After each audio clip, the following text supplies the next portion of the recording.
الشيطان الرجيم بسم الله الرحمن الرحيم الحمد لله رب العالمين وصلى الله على محمد وآله الطيبين الطاهرين واللعن الأبدي على أعدائهم أجمعين. امیر المومنین علیہ السلام کا کل ہم فرمان پڑھ رہے تھے. وہ کل والے جملے میں دہراتا ہوں تاکہ آج کے جملوں سے ان کا ربط قائم ہو جائے. فرمایا لا تحقروا ضعفاء اخوانکم، اپنے برادران دینی جو ہیں بھائی ان کی توہین مت کرو، ان کو حقارت کی نگاہ سے نظر سے نہ دیکھو. فإنه من احتقر مؤمنا لم يجمع الله عز وجل بينهما في الجنة، جو اپنے کسی برادر مومن کی توہین کرے، اس کو حقارت کی نگاہ سے دیکھے، لم يجمع الله عز وجل بينهما في الجنة، اللہ تعالیٰ ان دونوں کو جنت میں جمع نہیں کرے گا، جس کی توہین کی گئی ہے یا جس نے توہین کی ہے. اچھا، آخری جملہ کل ہم نے یہ پڑھا تھا الا ان یتوبا، مگر یہ کہ یہ بندہ اپنے برادر مومن کی توہین کر کے توبہ کرے، اللہ سے معافی مانگے، اس سے بھی معافی مانگے جس کی توہین کی ہے. الا ان یتوبا، یہاں سے آج کا شروع ہوتا ہے فرمان. یہ بھی پڑھ لیا تھا لا یکلف المؤمن اخاہ الطلب اذا علم حاجتہ، یہ بھی کل پڑھ لیا تھا.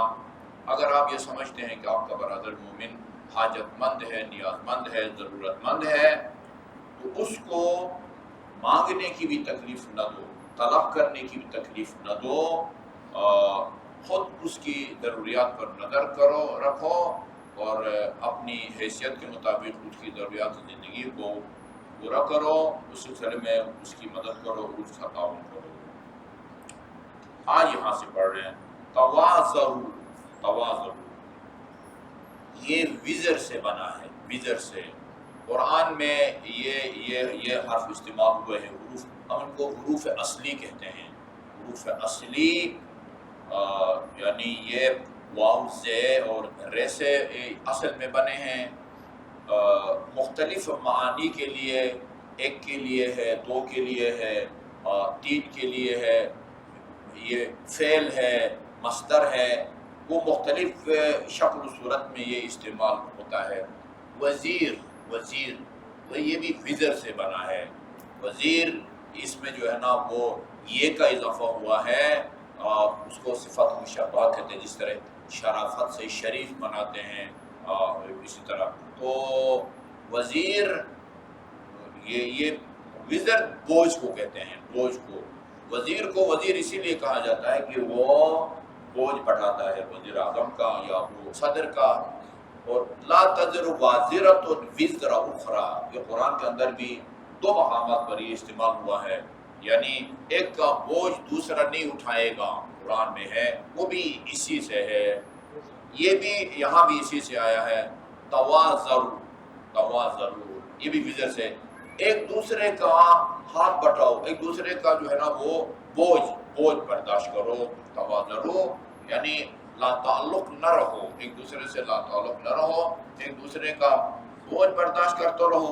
وتعاطفوا، عطف عین وین فے، یہ مہربانی کو کہتے ہیں. یہ جب یعنی دو طرفہ عمل کے لیے استعمال ہونا ہو تو یہ اس شکل کو استعمال کرتے ہیں. اس کو مدارس کی زبان باب مفاعلہ کہتے ہیں. مقابلہ، مسارعہ، یعنی ایک دوسرے کے آمنے سامنے آنا، کمپٹیشن. کمپٹیشن. اور اسی طرح مسارعات یعنی ایک دوسرے سے آگے بڑھنے میں کی کوشش کرنا، یا اس کو کہا جاتا ہے. یہ تعاطفو، ایک دوسرے کا مہربان بنو، عطف سے نا، ایک دوسرے کے ساتھ یا ایک دوسرے پر مہربان بنو. وتبادلوا، یہ بدل سے دو طرفہ کاروائی ہے، دونوں طرف سے یہ عمل انجام پانا چاہیے. بدل یعنی خرچ کرنا. بدل حج کی کئی قسمیں ہیں، ان میں سے ایک حج بدل ہے۔ بدل کا مطلب ہے کہ ایک آدمی، ایک مومن، وہ آپ کے جو ہے نا وہ مکمل حج کے اخراجات کو برداشت کرتا ہے اور آپ جا کے اپنا حج کرتے ہیں، یعنی حج بدل نہیں ہے، وہ اپنے کسی مرحوم والد یا والدہ کی طرف سے کروائے نہیں، آپ کو آپ کی اتنی مدد کرتا ہے کہ آپ مستطیع بن جاتے ہیں، آپ اپنی طرف سے کرتے ہیں۔ ہمارے ایک نمازی ہیں، ان کا نام میں نہیں لیتا، انہوں نے اپنے والدے کا کرایا ہوا ہے اور مجھ سے کہا ہوا ہے انہوں نے کہ ہر سال جو ہے نا وہ ایک بندہ جو آپ کہیں گے اس کو میں حج کے لیے بھیجوں گا۔ ہر سال جو ہے نا وہ ایک آدمی کو بدل کہلاتا ہے، یعنی حج کے اخراجات کو جو ہے نا وہ برداشت کرتا ہے۔ علی ابن یختین کے بارے میں کہتے ہیں ہر سال 150 آدمیوں کو جو ہے نا وہ حج کے لیے بھیجتے تھے۔ علی ابن یختین وہ امام موسیٰ کاظم علیہ السلام کے جو خاص الخاص تھے اور وزیر بھی تھے، بہرحال حکومت کا وزیر تھے، مشیر تھے، حکومت کا حصہ تھے۔ بہرحال ایک بعض اوقات اس نے کہا بھی کئی مرتبہ کہ مولا میں جان چھڑانا چاہتا ہوں، استعفیٰ دینا چاہتا ہوں، کہا کہ نہیں، تم جیسے بندوں کی جو ہے نا وہ ضرورت ہے، اندر نظام میں شامل رہ کے جو ہے نا وہ تم مدد کر سکتے ہو مومنین کی۔ اچھا جی، تبادلو، بذل کرو، یعنی ایک دوسرے کے اوپر خرچ کرو، ایک دوسرے کے اوپر خرچ کرو۔ وَلَا تَكُونُوا بِمَنزِلَةِ الْمُنَافِقِ الَّذِي يَصِفُ مَا لَا يَفْعَلُ، وہ اس منافق کی طرح نہ بنو جو ایسی باتیں کرتا ہے جن پر عمل نہیں کرتا۔ وَلَا تَكُونُوا كَالْمُنَافِقِ، منافق کی طرح نہ بنو کہ یصف، یعنی ایسے اوصاف بیان کرتا ہے کہ ما لا یفعل، جو خود نہیں کرتا۔ یہ اس کو نا اگر کوئی ان چار جو ہے نا وہ ابواب کو کوئی جمع کرے، ترجمہ کرے اور اس کا نام کشکول رکھے نا، کشکول، تو وہ بہت ہی موضوع عمل ہوگا۔ ہر چیز عقائد کی بات ان 400 روایات یعنی آداب میں موجود ہیں۔ باب نام رکھا ہے مرحوم صدوق نے، خصال کی جلد نمبر 2 اور میرے خیال صفحہ نمبر 601 ہے۔ ہاں، تو اس میں تقریباً ابھی تک جو جتنے بھی آپ نے امیر المومنین کے فرمان پڑھے، عقائد کی بات بھی کر رہے ہیں، اخلاقیات کی بات بھی کر رہے ہیں، حلال حرام ابھی یہ بیان کریں گے، وہ جانوروں میں سے کون سا جانور حلال ہے، کون سا جانور حرام ہے، یعنی اصل دین کی تمام باتیں شروع میں بھی ہے کہ دین و دنیا سے متعلق وہ جملہ شروع کا میں پڑھ دیتا ہوں، کوئی حرج نہیں ہے۔ یہ شروع کا جملہ یہ ہے، یہ بصیر محمد ابن مسلم ابی عبداللہ حدثنی ابی عن جدی، اور امام جعفر صادق کہتے ہیں کہ میرے والد گرامی نے محمد باقر سے، انہوں نے امام محمد العابدین سے، اپنے آبا و اجداد امام حسین سے، امیر المومنین نے علم اصحابہ، تعلیم دی اپنے اصحاب کو، فی مجلس واحد، ایک نشست میں، جی 400 باب، یعنی ہر جو فارمولہ دیا ہے، مثلا تبادلوا، تعاطفوا، ہاں، اس کا نام باب رکھا ہے، جی ایک باب ہے، اس باب کے ذہن میں آپ اور بہت ساری تفصیل لکھ سکتے ہیں، تو اس میں 400 باب کی تعلیم فرمائی ہے، مما یصلح للمسلم فی دینہ و دنیاہ، کہ جس میں مسلمان کے دین اور دنیا کی جو ہے نا وہ مصلحتوں کا ذکر ہے، تو اس میں جو ہے نا آپ نے کسی چیز کو نہیں چھوڑا دیا۔ تعاطف تبادلوا فإن رسول اللہ صلی اللہ علیہ وسلم، اچھا، یعنی منافق کی طرح نہ بنو جو باتیں تو کرتا ہے لیکن عمل نہیں کرتا۔ تزوجو، شادی، ازدواج شادی کو کہتے ہیں، تزوجو، ہاں جو ہے نا وہ شادی کرو، فإن من سنتی، نا کیونکہ فإن رسول اللہ صلی اللہ علیہ وسلم کثیرا ما کان یقول، یہ عجیب بات ہے، رسول خدا اکثر کہا کرتے تھے، اس کا ترجمہ یہ بنتا ہے فإن رسول اللہ صلی اللہ علیہ وسلم کثیرا ما یقول، آن حضرت صلی اللہ علیہ وسلم یعنی اکثر فرمایا کرتے تھے، من کان یحب ان یتبع سنتی فلیتزوج، جو میری سنت پر عمل کرنا چاہتا ہے وہ شادی کرے۔ اچھا، شرکم عزابکم، یہ بھی آن حضرت کی حدیث ہے، شرکم عزابکم، تم میں سے یعنی سب سے برا آدمی وہ ہے جو احزاب کہتے ہیں غیر شادی شدہ کو نا، کیا کہتے ہیں، بوارا کہتے ہیں، عزاب ہے جو کہ شادی نہیں کرتے۔ فإن العزاب كانوا اخوان الشیاطین، کیونکہ جو عازب ہے جو شادی نہیں کرتا اس کو بہکانا آسان ہوتا ہے شادی یا جو ہے نا اس کی طرف سے، شیطان کی طرف سے۔ لہذا حدیث بھی ہے کہ تم اگر بازار جاتے ہو، مارکیٹ جاتے ہو اور خدا نہ خواستہ کسی خاتون پر تمہاری نظر پڑتی ہے، تمہاری نیت خراب ہوتی ہے، تو فوراً جو ہے نا وہ اپنے اہل کے پاس آؤ، اپنے جو ہے نا شرعی ہمسر کے پاس جاؤ، اس لیے کہ وہ بھی اس طرح کی خاتون ہے۔ یعنی شادی کے نتیجے میں یہ روایت بھی ہے کہ شادی کرو اس لیے کہ شادی کے نتیجے میں جو ہے نا تمہارا آدھا ایمان جو ہے نا وہ خود بخود محفوظ ہو جاتا ہے، باقی آدھا ایمان کو بچانا پھر آسان ہو جاتا ہے۔ اس لیے فرمایا شرکم عزابکم، تم میں سب سے برا وہ جو ہے جو غیر شادی شدہ ہوتے ہیں، وَإِنَّ الْعُزَّابَ كَانُوا شَرًّا، یعنی اخوان الشیاطین، یہ شیطان کی برادری سے جو ہے نا ان کا تعلق ہوتا ہے، جو شادی نہیں کرتے، یعنی ان کو جو ہے نا شیطان آسانی سے جو ہے نا وہ گمراہ کرتا ہے اور بہکانے میں کامیاب ہو جاتا ہے۔ اچھا جی، کثیرا تزوجوا فلیتزوج، جو میری سنت پر عمل کرنا چاہتا ہے وہ شادی کرے۔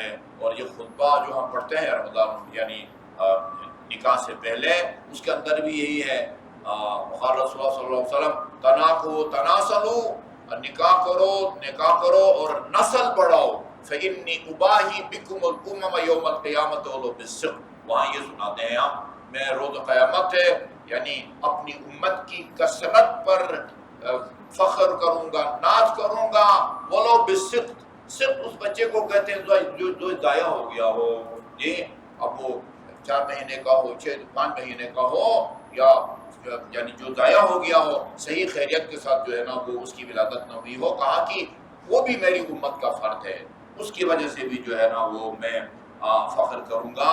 اور اسی میں ہے کہ یعنی النکاح من سنتی فمن رغب عن سنتی فلیس منی، یہ بھی اسی خطبے کا حصہ ہے جو ہم ہر نکاح میں پڑھتے ہیں، بس پڑھتے ہیں، آگے کسی کی سمجھ میں نہیں آتا۔ نکاح میری سنت ہے، جو میری سنت سے جو ہے نا انکاری ہو یا اس سے جو ہے نا کنارہ کشی اختیار کرے، فلیس منی، اس کا مجھ سے کوئی تعلق نہیں ہے۔ جی ہاں، اسی طرح اچھا اب بعض لوگ جو ہے نا شادی کر کے دو سال تک جو ہے نا وہ کنٹرول کرتے ہیں، ہاں یہ کہتے ہیں کہ یہ نہ کرو، جی ہاں، وَاطْلُبُوا الْوَلَدَ، یعنی اللہ تعالیٰ سے اولاد کا مطالبہ کرو، اللہ کی درخواست کرو، دعا کرو کہ خدا تمہیں اولاد دے، اللہ سے اولاد طلب کرو۔ فَإِنِّي أُكَاثِرُ بِكُمُ الْأُمَمَ غَدًا، کل یعنی روز قیامت ہے، میں روز قیامت، یہ کثرت سے، اکاثرو کثرت سے ہے، یعنی یوں سمجھے کہ زیادہ اولاد جو ہے نا پیدا کرنے کا مقابلہ، ہاں میں روز قیامت جو ہے نا اس طرح پر میں فخر کروں گا۔ جی ہاں، امما کل کے دن، وَتَوَقُّوا عَلَىٰ أَوْلَادِكُمْ، اچھا یہ ایک طے شدہ بات ہے جی، یعنی جدید علوم اور سائنس نے بھی اس کی تائید کی ہے کہ یعنی ماں باپ جو ہے نا وہ لقمہ حلال لقمہ حرام، اور خصوصاً ماں کا جو دودھ ہے وہ اولاد کے اوپر جو ہے نا وہ ان کی تربیت پر، ان کی سعادت پر، ان کی شقاوت اور بدبختی پر اس کے مثبت اور منفی اثرات ہوتے ہیں۔ حتیٰ یقینی بات ہے جو خاتون محب اہل بیت ہوگی اس کی دودھ کا جو ہے نا اثر اور ہوتا ہے، خدا نہ خواستہ اگر محب اہل بیت نہیں ہے اس کے دودھ کا اثر اور ہوتا ہے۔ حرام لقمے سے بنے ہوئے دودھ کا اثر بچے کے اوپر اور ہوتا ہے، حلال لقمے سے بنے ہوئے کا اثر جو ہے نا وہ اور ہوتا ہے۔ اسی طرح یعنی نیک اور باکردار خاتون کے دودھ کا اثر اور ہوتا ہے، اور بدکردار یا بدچلن خاتون کے دودھ کا اثر جو ہے وہ اور ہوتا ہے۔ حتیٰ باوضو خاتون کے دودھ کا اثر اور ہوتا ہے، اور بغیر وضو کے جو دودھ پلاتی ہے اس کا اثر اور ہوتا ہے۔ علامہ ہلی رحمۃ اللہ علیہ کے بارے میں یہ ہے کہ وہ جب یعنی بالغ ہونے سے پہلے جب درجہ اجتہاد تک پہنچے اور اس وقت کے مجتہدین نے ان کے اجتہاد کی تصدیق کی، تو ان کی والدہ کو یہ خوشخبری دی گئی کہ مبارک ہو، مجتہدین نے آپ کے بیٹے کی اجتہاد کی تصدیق کی ہے۔ کہا مجھے اس سے کوئی تعجب نہیں ہوا، میں اپنے بیٹے سے اس سے بھی زیادہ توقعات رکھتی ہوں، اس لیے کہ 2 سال میں نے اپنے دودھ پلایا اپنے بیٹے کو، ایک دفعہ بھی بغیر وضو کے میں نے اس کو نہیں پلایا۔ آدھی رات کو جب میرا بیٹا اٹھتا تھا بھوک سے، میں اس کو روتے ہوئے چھوڑ کے جا کے پہلے وضو کرتی تھی، اس کے بعد آ کے اپنے بچوں کو دودھ پلاتی تھی۔ دودھ کا یقیناً اثر ہوتا ہے، اس لیے فرمایا توقعوا علی اولادکم لبن البغی من النساء، بدکردار یعنی جو بدکردار عورت ہے نا اس کا دودھ اپنے بچوں کو نہ پلاؤ۔ مطلب یہ اس صورت کی آپ بات کر رہے ہیں کہ خدا نخواستہ کسی کی بیوی فوت ہو جاتی ہے یا بیمار ہو جاتی ہے اور وہ بچے کے لیے دودھ نہیں بنتا اور کسی اور خاتون کا دودھ پلانا چاہتے ہیں، اس میں فرماتے ہیں کہ یہ دیکھو کہ کسی جو ہے نا وہ بدچلن یا بدکردار خاتون کا دودھ اپنے بچے کو نہ پلاؤ۔ اسی طرح فرمایا امیر المومنین نے ایاکم والحمقاء، سادہ بیوقوف احمق خاتون کا دودھ جو ہے نا وہ بھی اپنے بچوں کو نہ پلاؤ، اس کا بھی اثر ہوتا ہے۔ ذہین ہوشیار خاتون کا دودھ کا اثر اور ہوتا ہے، بولی بھالی جو ہے نا وہ یا سادہ خاتون کے دودھ کا اثر اور ہوتا ہے، یا اس لیے کہ فإنی اپنے جو ہے نا بچوں کو یہ اس طرح کی بدکردار خواتین کے دودھ سے بچاؤ۔ والمجنونہ، ادھر حمقا کا لفظ استعمال کیا ہے، احمق کا، ادھر مجنونہ کا لفظ استعمال کیا ہے، بالکل پاگل۔